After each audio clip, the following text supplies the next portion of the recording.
Today's interview is with Laura Doyle. When her marriage was on the brink of divorce, she decided to talk to women who'd been happily married for more than a decade, and their advice stunned her.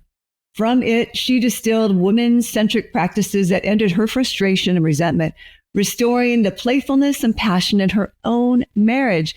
And she has shared secrets with women around the globe, saving thousands of marriages with her refreshing, revolutionary approach of the 6 intimacy skills. When I first read Laura's book, The Empowered Wife, I knew she was onto something. As a matter of fact, I wanted to take a deeper dive, and I did. I was so impressed with Laura's work that I became one of her certified relationship coaches. We hope you enjoy today's show.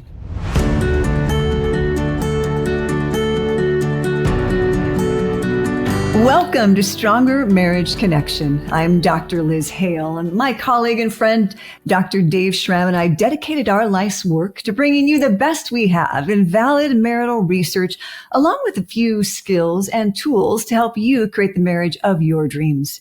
It's women only today on Stronger Marriage Connection. And why is that? Well, I got to tell you, because the best book I've come across in my 33 years of being a marriage therapist is The Empowered Wife by international relationship coach and New York Times bestselling author Laura Doyle.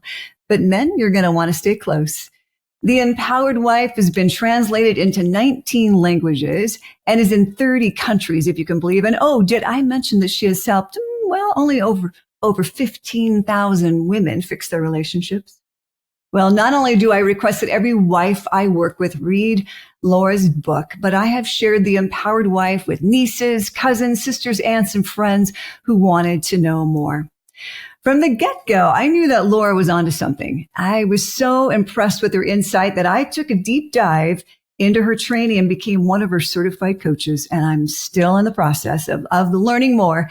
Can you guess the one person, though, who's especially grateful that I have transformed myself with these skills? My husband, Ben. Need I say more?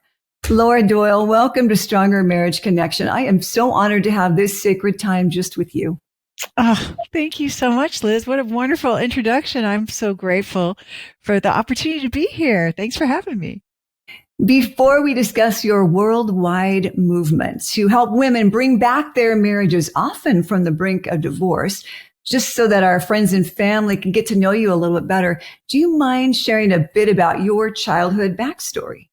Oh, sure. So my parents are divorced, and that was my role model for having a marriage. And I guess it's no coincidence that I'm in the business of helping women fix their marriages. And I'm on a mission to end world divorce, because, it was definitely, it was a challenging time. It was a heartbreaking time for me and for, certainly for my younger siblings but also for my parents. And I really saw the damage that, that decision caused. To this day, there's still, and that was a long, long time ago.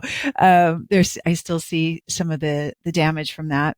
But I was really also very fortunate to have mentors appear and teach me things that later played a part in me deciding that I could fix my marriage, having that optimism and being able to really apply some of the things that I learned even as a teenager that came into play later on. So I feel now I like what Maya Angelou says. I wouldn't trade nothing for my journey now.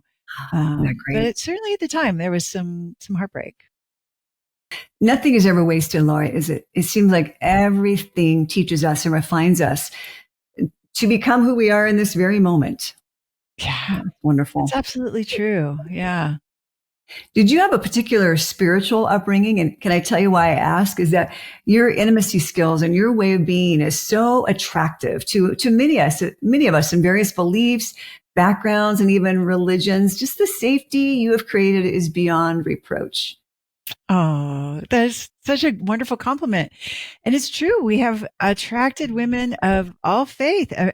We have coaches from every major world religion. And so in some ways, I feel like my spiritual leanings and my upbringing are less important. I keep it very private, actually, because I wouldn't want to interfere with anyone's decision to be able to pick up the intimacy skills and use them to save her marriage. And one thing I love is that we often hear like, this is what my religion teaches. This is what I've always been raised. And certainly I was raised with a religion that teaches these intimacy skills, or doesn't teach the intimacy skills specifically, but talks about respect. Wives, respect your husband. So it's been very gratifying to see that it speaks to women of every faith and no faith. Well, our various faiths, we all claim you. We're sure that you were raised as we were raised. So it is a compliment to you. Let's just do a deep dive, my friend. Let's talk about the dangers of marriage counseling. And by the way, just so you know, many of my colleagues and we could not agree more. And I think it was this book. Is it The Empowered Wife that was once entitled something different? Yes, I started out calling it First Kill All the Marriage Counselors, which I thought was a hilarious joke, but not everyone got my joke. From Shakespeare. They're not familiar with Shakespeare. Right. Yeah, it was First Kill All the Lawyers. I was riffing off of Shakespeare. And of course, marriage counseling didn't work for us. But when I look back, I was only there so that the counselor could fix my husband, John, and then I could finally be happy.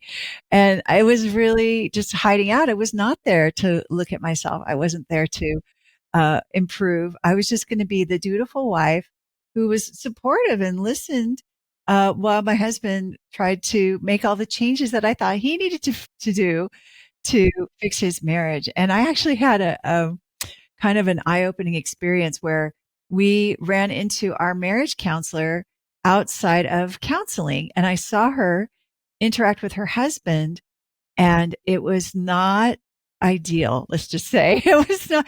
And that was a big aha moment for me. And I realized that she probably didn't have the kind of marriage that I wanted to have. And therefore, how could she help me have it? So between me showing up as such a hypocrite who just was really blaming my husband and not self-reflecting, and then also maybe getting advice from somebody who really didn't have the goods, it really wasn't helpful for us. Oh, goodness. And you spent a year. I mean, that's quite a bit of effort. Yeah. I wish you had, I bet you wish you had that money back. That was a lot of investment. It was thousands of dollars. Yeah. I think we spent over $9,000, and this was a long time ago. So would have been more money in today's dollars. And, I did, I do. Yeah.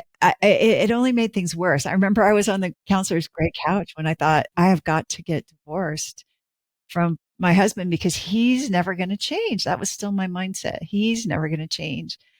And it was really a sad day. And it wasn't until I actually sought some advice outside of counseling. I asked happy wives what their secrets were, that I started to get some different information. It was so different than what we were talking about in marriage counseling. It was different than what I'd read in marriage books. It was certainly unlike what I'd seen my parents do, but that was a failed recipe, obviously, that since they got divorced. So the whole thing just kind of shook me. I was really shocked about what those happy wives said. Yes, you were so wise to think about that. I mean, I love what works. Right? Yeah. I mean, wisdom, but also, what is it? Necessity is the mother of invention, right? I was just so desperate to not get divorced because I think, deep down, I still loved my husband, and I really had a dream of having a wonderful marriage. I wanted that so badly. And I also was ashamed to get divorced. I knew there was going to be a loss of status. People had been to my wedding not that long before, and I just did not want to admit that we had failed. And I was just in a lot of pain. And thanks to the wisdom of no escape, that was what kind of forced me to begin to be open to ideas that I wasn't open to previously. Oh, I'm so glad you did that. Going back to marriage therapy a little bit, sadly, not all marriage therapists are trained they hang their shingle that they do couples counseling, but they haven't had a lot of intensive coursework. That's a shame. And then sometimes we focus on what's wrong versus what's right. And I've had some of those nightmare sessions, me calling me the nightmare, where I didn't intervene when the screaming and yelling was going on, and I didn't know how to get up and dance on the table to stop it. They still haunt me because I know those were not productive sessions. The healing really starts, I think I've heard you say, when you finally look in the mirror and say, oh, it's me, right? That is so true. And I just love and admire you so much for talking about those moments, Liz, where you felt so helpless as a therapist. And, for me, I look at that and I think it wasn't you. I think the setup in a way is, just not the best, right? Because you are inviting people to have a conversation that hasn't gone well previously. And just because there's a witness there, a referee maybe, doesn't give you any special superpowers to change that conversation. And it is kind of distracting in a way to have your partner there when there's a breakdown and you need to process that. I mean, I know for me, when I was going through my marriage breakdown, my pain was real. Like I really was so lonely. I was, it was heartbreaking, and I was angry. I was so angry, and I really didn't know anything except to blame, and that wasn't going to get fixed because a counselor was there in the room while I was talking to him. So I'm just so grateful for the format that we use, which is it's we don't serve we don't serve couples, we don't serve men, we only serve women, and because in my experience, women are the keepers of the relationship. That's where the power is, and so I don't know. I think of you back during those sessions. If it could have just been you and the wife talking about the the power that she had to really fix that relationship, like how amazing and it's just empowering it is to know that you have some options to do that. There's some specific steps, actions you can take instead of just waiting around for him to change, which I just remember was so frustrating and exhausting. Hmm. I love how you teach us to inquire, what's on my side of the street? What's on my paper? How do I want to show up? How am I showing up? I have to smile because earlier this week, I sat down with a wife, a fairly new client. I think it was our third session, and we had some time before her husband joined us.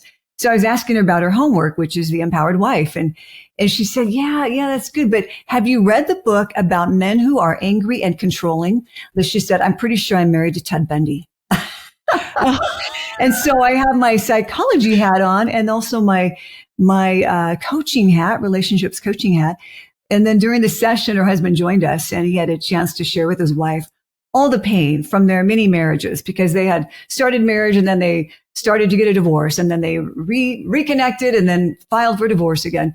But this has been a 10-year history, and he was a speaker, she was a listener, and he was able to finally say for the first time just the great pain that he experienced being in this marriage. And she just listened and she said, I hear you. And this is so painful. And he sobbed and she sobbed and I started to sob. But she saw him differently. She saw him through perspectacles, like you say. But at the very end of this emotional session, he finally, dried his eyes and he said, and by the way, I am not Ted Bundy. Oh, They both laughed and cried again. oh my gosh. It is. I mean, I love that it was a humorous moment, Yeah. but yeah, in a way, like how offensive, right? To compare your husband to Ted Bundy. I think it goes back to whatever we focus on, we'll find, We'll find evidence for. Absolutely. Absolutely. And, but yeah, so now she's got this experience, this evidence of this tenderness, right? And this empathy and I remember too, like finding out that, I had hurt my big, strong man. It hadn't really occurred to me that I had, that I had really, devastated him too and laid him low in so many ways that, I didn't realize. So it's quite a painful moment, for that wife, right? To realize, that she's created that distance and yeah. That just breaks my heart. knowing that it devastates me knowing, just like you said, Deb, that we could devastate him, that we have that kind of power as women. We don't always realize it. That was a wake Yeah. up call. Yeah. I did not realize that I was hurting him so much. I thought I was the perfect wife. I thought I was a really good wife. And I thought the things that I was saying were helpful. I thought I was going to help him improve and be a better man. I was just going to help him be more ambitious, and like I was going to help him do his resume, and I was going to help him eat healthier and dress better, of course, and drive better. And just like it went on and on. I mean, as I'm saying it, pretty embarrassing to think that I thought I knew best all those things for him to do. And of course, the subtext of all that was, you're not competent, you're not capable, which is so disrespectful. I didn't realize. And of course, I was just really chipping away at our intimacy and his self esteem every time I made those helpful comments. I thought they were helpful, but Me too. it was really just about my fear and my control, my lack of faith in my husband, and feeling like I was smarter than he was. Secretly thought I was smarter at just about everything. How arrogant, right? I didn't know. You say lacking faith in him. Was it also lacking faith, do you think, in us as women ourselves? Lacking faith in us. You mean, how do you mean? Well, when the control, you said, right? Control is just really about fear. I'm afraid that maybe I'm not enough, or I'm afraid I won't get what I want or need. Oh, absolutely. Yeah. In fact, even, to this day, I've been practicing intimacy skills for over 20 years, I think almost 25. And I mean, even to this day, I mean, we recently, just a couple of years ago, I I have long wanted a pool. I wanted a swimming pool. But I always just kind of kept it at arm's length. I was always kind of like, yeah, I kind of want one, but maybe, and really the truth was I didn't feel deserving. It seemed so frivolous. It just seemed indulgent to have a pool. Cause then you have to clean the pool and whatever, you got to heat the pool and, just all these things. It's just so impressive. We don't have any kids. So who's going to use the pool? Right. And, when I finally got clear, like I really want a pool, it just felt so vulnerable to say, who am I to have a pool? I mean, lots of people have a pool, but for me, it just felt like a stretch. And, but it was really amazing to see that once I did own that desire, really said, this is something I would love.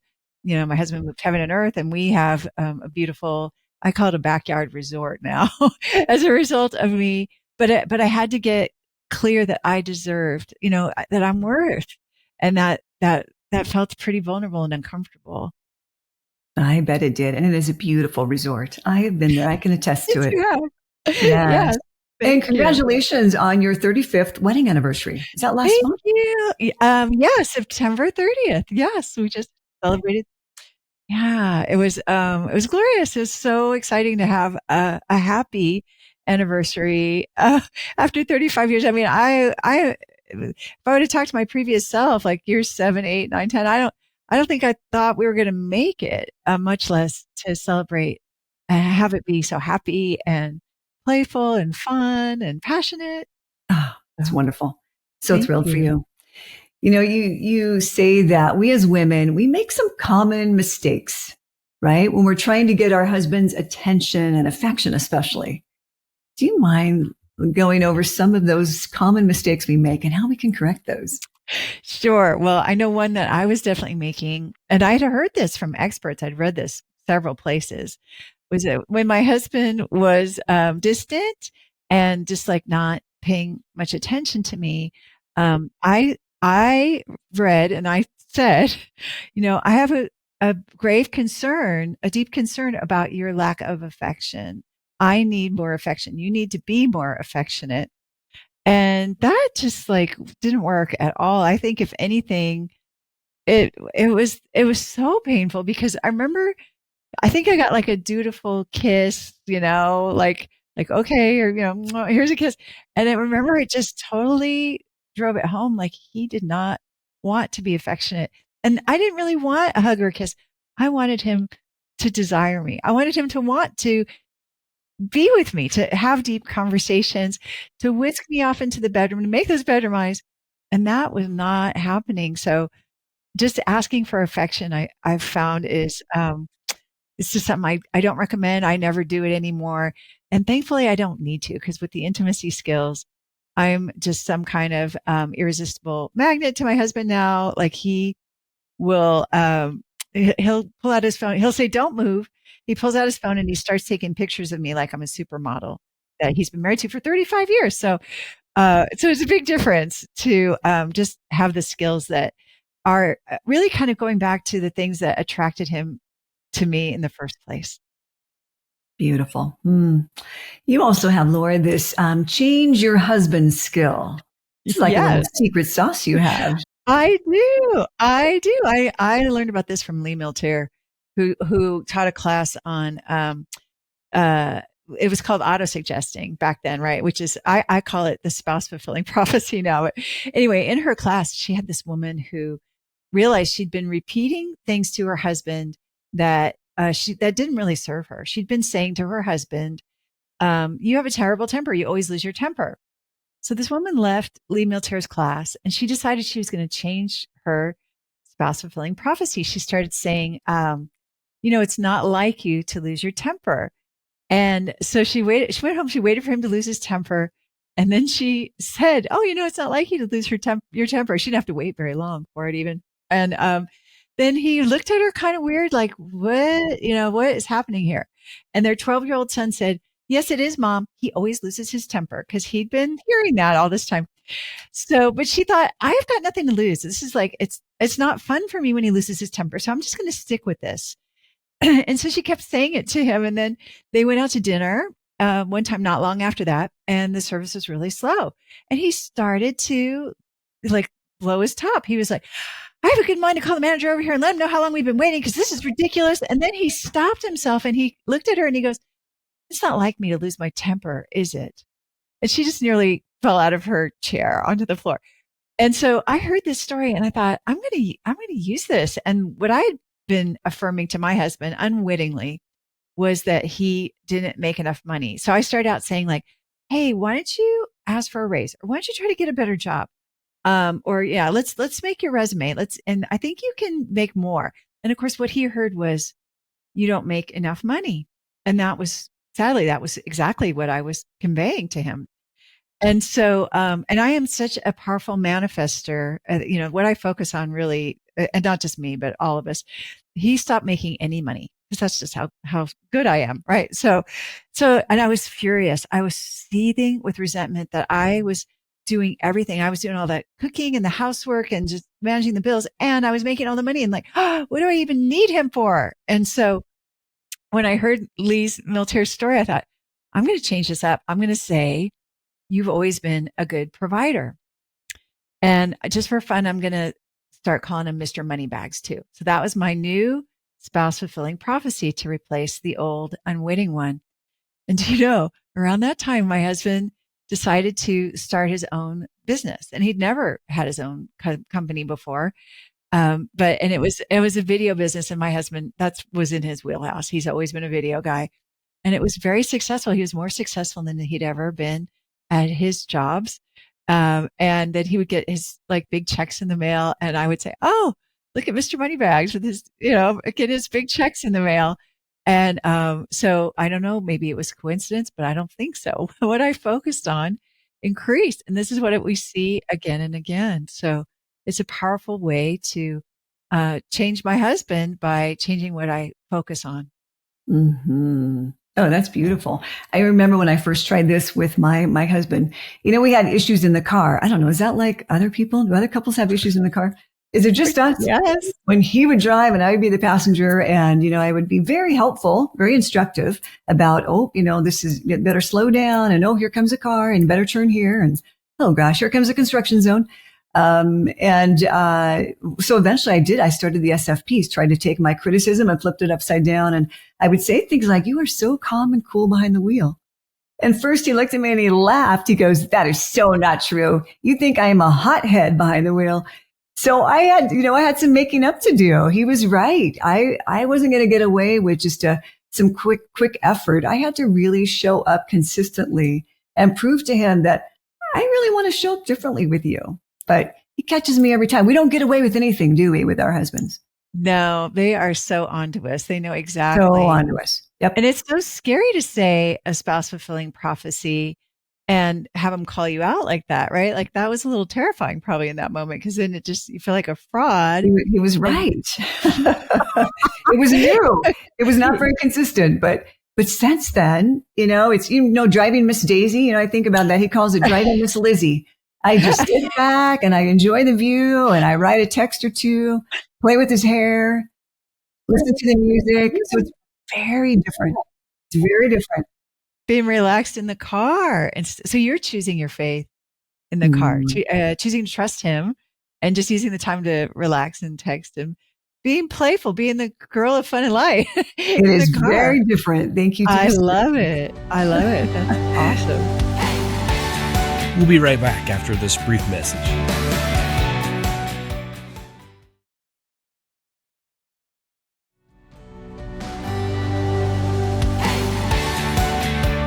And we're back. Well, let's dive right in. Many of the women I see in marriage therapy, Laura, are tapped out and exhausted. They want their husbands to help more with the kids, the homework, the housework, and other responsibilities. So what is the key there? Just to come right out and say, obviously not, right? I need you to do more. I tried a bunch of ways. Like I remember trying, these are things I don't recommend doing. Like I remember saying to him, like, hey, I cooked, so you do the dishes, like kind of just giving him an order. Like this is, and see how logical that is, right? Doesn't that sound fair? Like you should do them, right? I thought so. Anyway, it just totally didn't work, right? It's so fair. And then I also tried just complaining. Like I would just say like, John, this kitchen is a disaster. And, I thought he was going to jump off the couch and just start doing those dishes. But, no, actually he just turned up the TV to like drown me out. So that didn't work at all. And I have a theory that no one can really hear us when we're complaining. I think it's sort of like, he heard John, blah, blah, blah, blah, blah, right? I don't think he could hear. And then I also thought, okay, I heard you get more flies with honey than you do with vinegar. So I thought, I'm just going to ask really nicely, like, John, would you please do the dishes? But I was so resentful at that point. It came out like this, John, would you please do the dishes? It really wasn't asking nicely. But anyway, so then I finally I learned about expressing my desires in a way that inspires. And this was shocking. And this story sounds crazy, but I remember I finally said, all I said was, I would love a clean kitchen. I would love a clean kitchen. And he goes, okay, I'll do the dishes. I was like, what? Wait, what just happened? And he did do them. And then, what I wanted to say was, it's about time. But instead of doing that per those happy wives I had talked to, I said, oh, thank you. And that makes me so happy. And do you know, this is the shocking part. Okay. He did them the next day. I didn't even ask. And, he's been doing them for decades now. I never do the dishes at my house. I don't ask.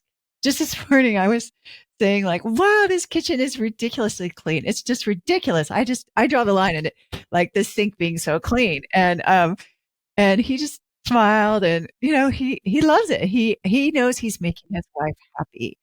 So, but in order for that to happen, I had to be pleasable. And I think for a lot of years I wasn't. I think I was kind of attached to my martyr misery and just kind of wearing that, like I do everything sort of look on my face and that resentment like a badge of honor of some kind. Don't ask me why I felt that way. But after I, learned how to express my desires in a way that inspires and also to, show appreciation and gratitude for the ways that he lightens my load.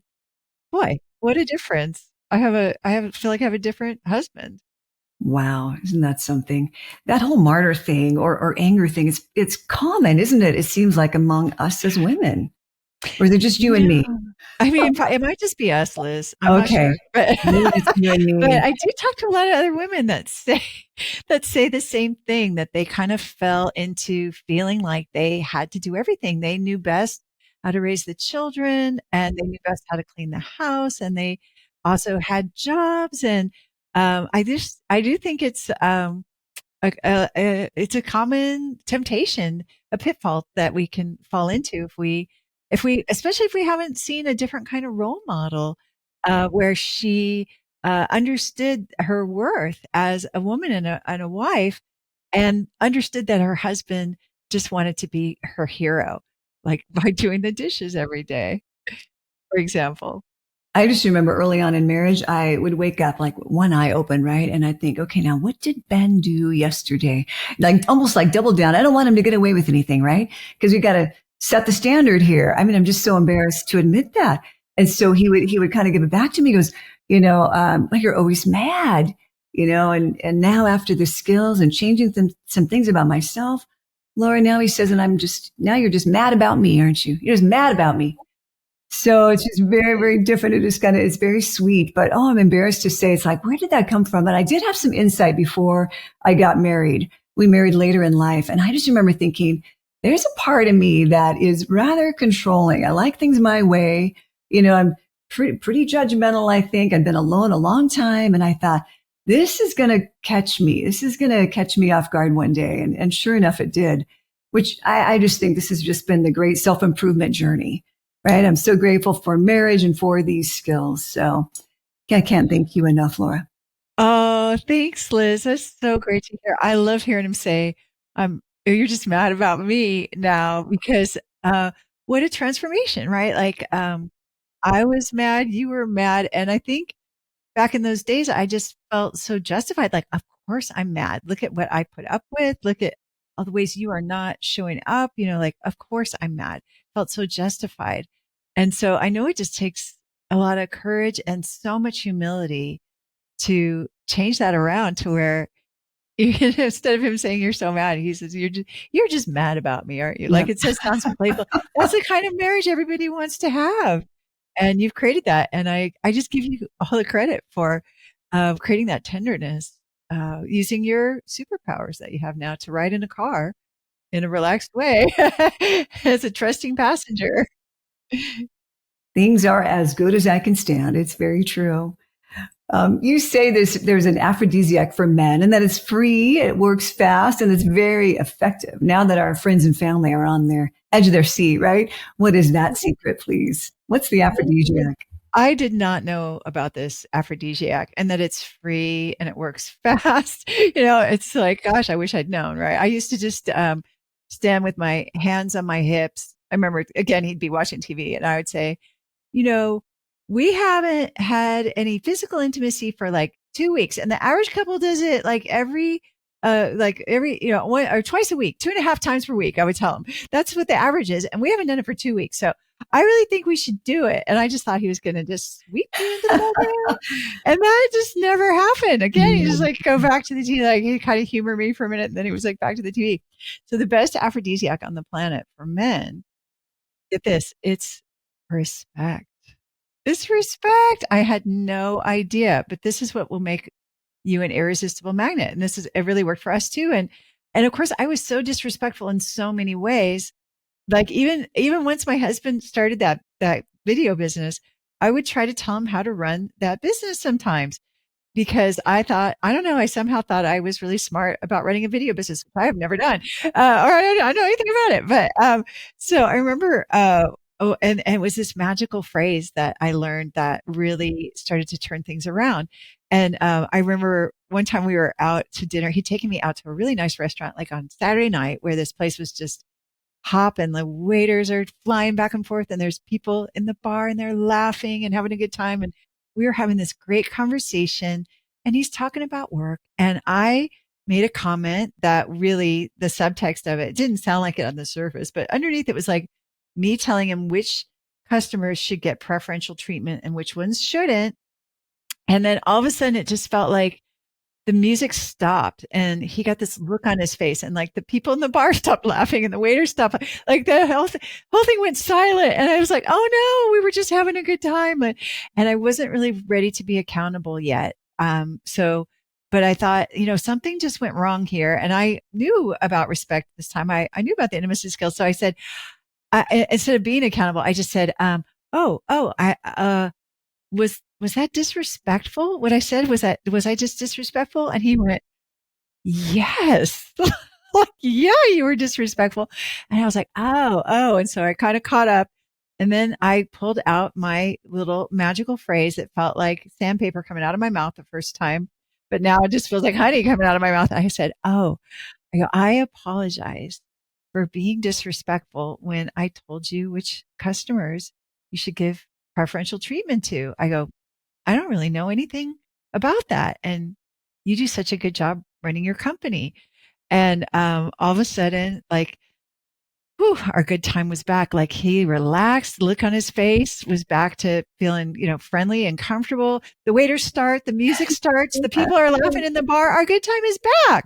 Oh, wonderful. And I was so grateful and then, it was a good, passionate night that night because I know how to be respectful. So I love how you say it's like oxygen to a man, right? yeah, unwittingly, I was suffocating my husband prior to learning about what respect looks like. I thought I was being respectful, Liz. I thought, oh yeah. I mean, I am respectful except for the way he drives and the way he dresses and, like I had so many things, like I just didn't see it. It was in my blind spot. Mm-hmm. Oftentimes women, when we start talking about the empowered wife in therapy, they'll say, well, what about my respect? I want to be respected. What do you gently say back to them? Absolutely. Well, is so important, right? I want to not only do I want respect, but I want to be treated with tenderness. I want him, and I also, I want that desire thing I was talking about earlier, right? I want him to just grab me in the hallway as I'm passing him. And, so it was interesting for me to realize that a lot of the things that went missing in our marriage that had been there when we were dating and falling in love, I thought, oh, well, he changed. It was bait and switch, but it was actually, I'm the one that changed. Before we were married, like he was taking me out and treating me to dinner and I was receptive and I was grateful and I was happy. I was pleasable. I was a girl of fun and light. And then after we got married, I took over all the money and I'm like, okay, I know how to, and I would tell him like, don't buy a Coke at the restaurant. It's a ripoff because I wanted to save money. Right. So, but as soon as I brought back the respect, it's kind of like that old song, let there be peace on earth and let it begin with me, right? Let there be respect in my marriage and let it begin with me. Why not? I found the view from the high road is just extraordinary. And even though I really wanted him to go first, I wanted him to apologize first. Gosh, I'd been trying that for a long time and it just didn't seem like he was putting in the effort. And yet as soon as I showed up more respectfully again, oh my gosh, that man I fell in love with, that one who wooed me, he was back. And it was great to see him. Well, I bet you missed him. Yep, I remember. I get that. And they really do. They don't want a mother. They've already had a mother, right? They're wanting a lover. Yeah. I love that you say that. Yeah. And it just it really actually didn't feel good to feel like his mother. It was so undignified. And I noticed my self-esteem wasn't great after I had those little tirades like my mother on her worst day, right? When I was talking to my husband like that. So it just feels really nice to know how to be dignified again. What about the red flags, dear Laura? When would a wife be better off leaving her marriage? We had a man come on the podcast the Empowered Wife podcast, talking about how he'd gotten sober out of his wife deciding to practice the intimacy skills and also training to become a coach. He was like, I interviewed him when he was like 18 months sober and he'd lost 90 pounds. And he said, I'm more in love with my wife than ever before. And then the affairs we have, women after, there just are so many really inspiring stories of women being able to fix their marriages, even though he's with another woman. He has moved out. I remember Cindy came on a podcast and shared about how her husband had been gone, moved out, was with the other woman. And she decided to stand for her marriage. Super vulnerable, so brave, so courageous. Boy, we all just celebrated with her so big when he got down on one knee and begged for her forgiveness. and dropped the other woman and then moved back home, bought her a new wedding ring for Christmas. Like, it's just extraordinary. So what It do I is know? so inspiring. It is why I Yeah. keep hanging around, the group coaching calls. I can't quite get enough of them. And they bring me to tears when there are those really beautiful, mending, happy endings. And we all continue, right? Just because we have the skills doesn't mean we stop here, but we keep practicing them. And that's why I show up too, Laura, is I want to keep remembering these skills for my own marriage as well as for the marriages I'm trying to help. Absolutely. I love that Zig Ziglar quote where he says people complain that motivation wears off like bathing, and that's why we recommend it daily. And that's been key for me too, is just getting that daily inspiration and motivation. And oh my gosh, these women that I say fix their marriages, it's like sometimes a whole family, it's like 5 people's lives, right? That they're transforming, they're creating. I too get moved to tears and just so inspired. And also I feel like I need that as much as anybody to keep my marriage shiny and amazing. That's been key for me. We'll be right back after this brief message.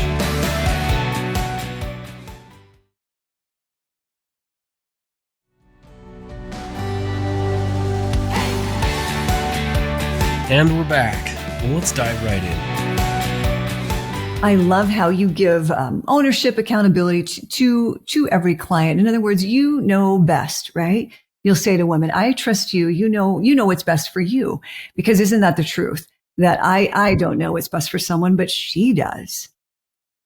That's right. In fact, I have a lot of remorse about writing in that book that those 3 situations were deal breakers, because I think I may have stole somebody's hope that she could fix her marriage.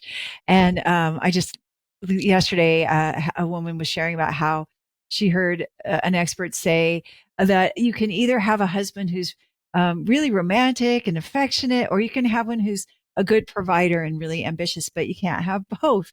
And she was crying as she was saying this. And she was so elated to find out through the intimacy skills that she now has both. She has a hard charging, high powered lawyer husband who is so romantic and taking her out on to nice restaurants to romance her too. So,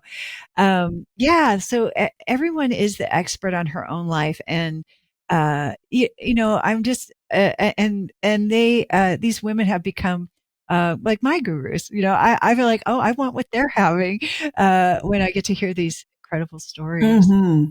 I think that is part of your secret sauce are these relationships. That's what maybe inspired me the most was that I could come to this group coach setting and the certified coach training rather, and feel these very deep connections with women around the world just through Zoom.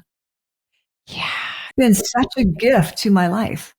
Oh, yeah. Thanks for saying that. I love hearing that. And I feel the same way. Like, I just get so mushy with these women so quickly because we have in common this, I think, this deep longing to have a marriage that is playful and passionate, intimate, connected, deep conversations. And also, I think what draws us together is really this humility and accountability and willingness to say, like, my marriage was broken and I broke it. I'm the one that brought these painful aspects, this criticism and control. And now that I see a different way, now that I have these practical tools for getting us out of the ditch, I feel so empowered. Women have tremendous power, right? For better, for worse. But I guess we don't have all the power. Laura, I've always wanted to ask you, what do you say to the woman or the coach whose marriage didn't turn around, whose husband did make a new decision and there is a divorce? I have a dear friend who said, the skills didn't work for me. I felt like a failure of a coach. What do you say, please?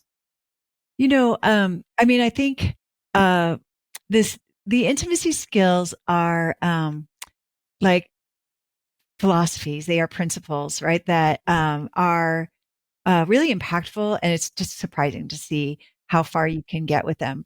And so, one of the things we say is like, I've never seen the intimacy skills fail.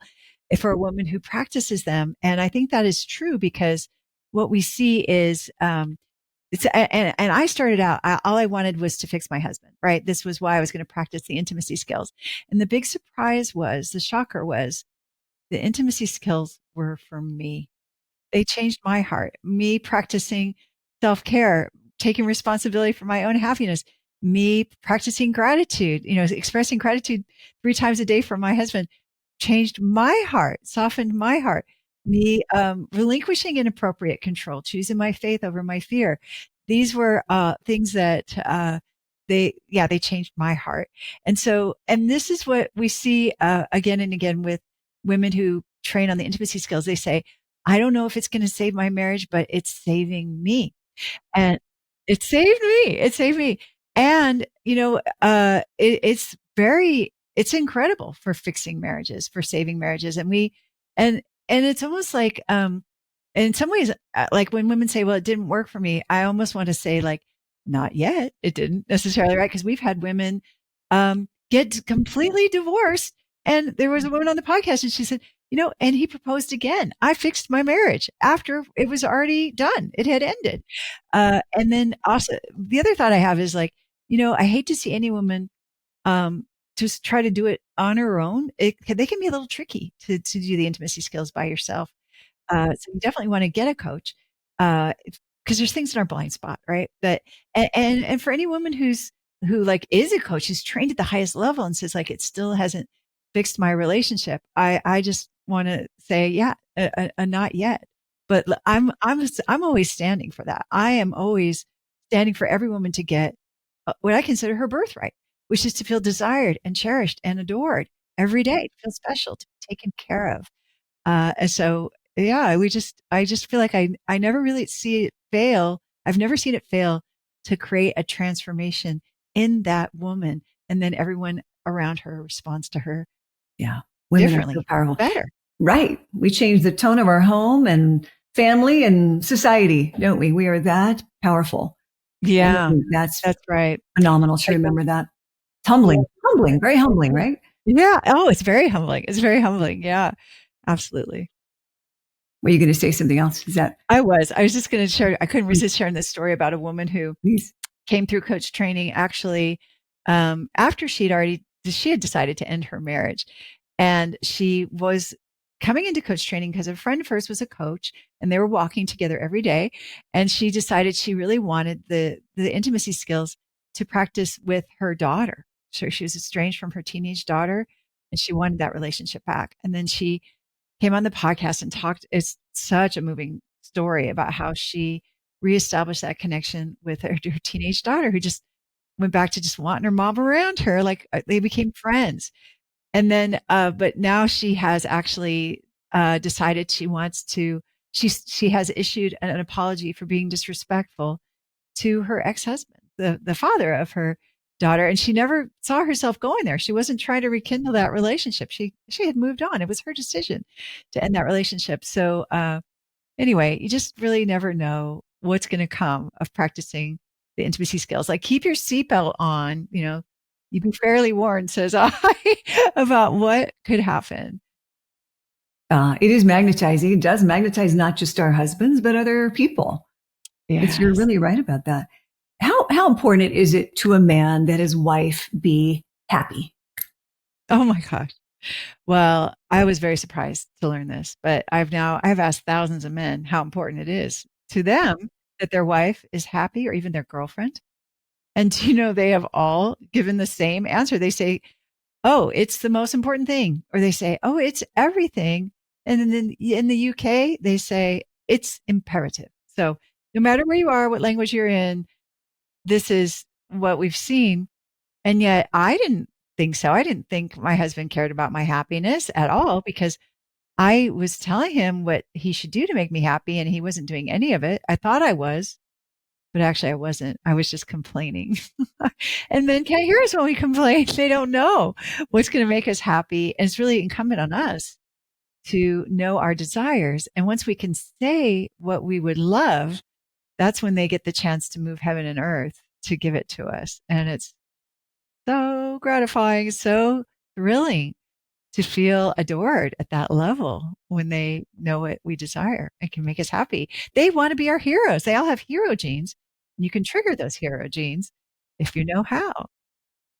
I used to think, privately, it wasn't even honest to myself about this, that it really was up to my husband to make me happy. I think I really believed that. Oh, I really yeah. believe that on some level. Yeah. It's really tricky because he does want to make you happy, right? Ben definitely wants to make you happy. And John definitely wants to make me happy. And I too, but kind of just abdicated responsibility for my happiness. Like I'm going to be miserable and have this nasty look on my face all the time, this mean look on my face, this resentful look, and let's see if he can fix it, if he can do it. And of course he couldn't. That's up to me. I'm the only one that can decide if I'm going to wear a smile on my face or not, or feel happy, regardless of the circumstances that I'm in. And that sure feels like a superpower to know that I can make myself happy no matter what's going on. So I'm so grateful to the skills for that lesson. A big thing about those happy wives that I interviewed so long ago, it turns out only happy people have happy relationships. Like, duh, right? It sounds so obvious when you say it that way, but if I'm just waiting around for him to make me happy, we're both stuck. We're both unhappy. So what a revelation that I can make myself happy. Yes. And I used to poo-poo self-care. That's like for other people. I got things to do. I got marriages to save, right? People to Exactly. help. And so I wasn't great at self-care. I think many of us as women, we have a hard time with taking time out for self, doing simple and even grand things. Wasn't my strength. No, Better today. Mine either. I really wanted I don't know, those merits I thought I was going to get from just self-sacrificing all the time. That seemed really important. Yeah. So I don't know. I wasn't good at it either. And I think in some ways it came down to um, acknowledging like, am I worth it? Am I worth just taking myself to a pretty cafe and reading a book and having a nice hot cuppa while I'm in a little pastry, like just to waste that time to do something that makes me feel good. And so that can be a stretch. It still can be for me to stretch into doing something that feels indulgent, but really is so vital to the strength of my marriage. Yes, it helps us show up as those girls of fun and light, as you say. I love that golfful phrase. I think about it a lot, Laura. It's like, how do I want to show up right now? I want to be back to that girl of fun and light. Yeah, yeah. I want to laugh and dance and sing in the kitchen and just have a good time. Girls do just want to have fun, just like Cyndi Lauper said. Shortly after, well, I guess it's been 2 years now since I've been involved with the skills. And not all that long ago, Ben turned to me and he goes, you've really changed through the Laura Doyle program. He goes, and you seem so much happier, Lizzie girl. That's all I've ever wanted. Oh my gosh, that must have just melted you when he Did. said that. You must have felt like $1,000,000. And he called you Lizzie girl, Lizzie girl. even though we're well over 12, right? But I feel like every woman has that inner, just want to have fun girl that her husband fell in love with. And how awesome that he got to see her again. You got to be her again. Still touches me every time he says Lizzie girl. I know that I'm staying in my lane. I'm doing the right thing and magnetizing my husband. So, Laura, can I just say this to you? I think your seasoned coaches are unflappable. They just kind of take my breath away when I hear them with these difficult calls, in the group coaching. They're laser focused on empowering women and respecting men. It's like nothing else I've ever seen practiced before, even in skilled, trained marriage therapy offices. Things that most of us might naturally wince at, they are steady, and they're just, they don't let go of the hope, putting faith over fear. It's really something to see. Wow. I mean, it's so amazing to have coaches like you and like all the seasoned coaches you're talking about, all the coaches, by my side, like all of us to be on this mission to end world divorce together is just the most moving thing. Like, it means so much to me. And it's true that there's like nothing you can say to shock any of us. There's like nothing you could say that we haven't, like, oh yeah, okay. I remember doing something like that too. Something similar. I have a similar embarrassing story, or I remember feeling that way or having the same, instinct. So it's really gratifying to see what a small world it is, right? How we have so much in common, and that these things that have felt shameful, unspeakable, shouldn't mention them, are actually creating connection. We share them and we talk about them openly, and that brings love and magic and healing, that we didn't know was on the other side of, admitting those kinds of things. But we all benefit from being together and sharing them. It's just, if I had to use one word to describe my experience in being in this group coaching, this experience of being a certified coach now, it would be safe. I'm just completely safe to share anything, to hear anything, because we are very laser focused on the respect of men and the strength of women and the power of women. Just grateful. Yeah. And as you said that, I just feel the relief. Ooh, Yes. what a relief to finally feel safe. What a relief. During this part of our interview, Laura, we love to ask our guests one important question in honor of our podcast. What do you think is the key to a stronger marriage connection? Well, I have to say, for me, it was definitely learning and practicing the intimacy skills that happy wives had taught me, that they revealed.